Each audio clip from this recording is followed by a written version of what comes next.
देशामध्ये, आपल्या राज्यामध्ये, आपल्या शहरांमध्ये कोणाची काय जबाबदारी आहे माहितीच नाही आहे लोकांना. म्हणजे अनेक वेळा गडकरी साहेब आता आमचे खासदार आहेत, केंद्रीय मंत्री आहेत, पण त्यांना देखील लोक नालीची तक्रार करतात. त्यांना हे माहिती नाही की गडकरी साहेबांचा नालीशी संबंध नाही, हे महानगरपालिकेचं आहे, हे महानगरपालिकेत तक्रार केली पाहिजे. पण मलाही करतात, आम्हाला सांगता येत नाही.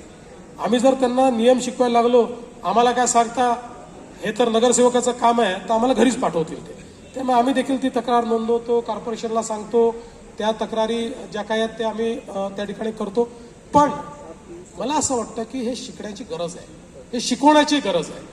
म्हणजे आपण सिव्हिक सेन्स ज्याला म्हणतो त्याच्यासोबत आपलं ऍडमिनिस्ट्रेशन काय आहे, कॉर्पोरेटरचं काम काय, आमदाराचं काम काय आहे, खासदाराचं काम काय आहे, कुठल्या गोष्टीची अकाउंटेबिलिटी कोणाची आहे, कुठली गोष्ट कोण फिक्स करू शकतो, या गोष्टी लोकांना समजवण्याची आवश्यकता आहे.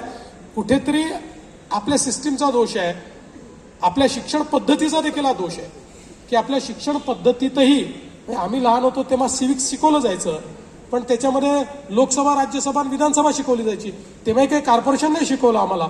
तर आता कुठेतरी हा बदल आपण घडवला पाहिजे आणि आपल्या सगळ्या येत्या पिढीला कोणाची जबाबदारी काय हे शिकवलं पाहिजे.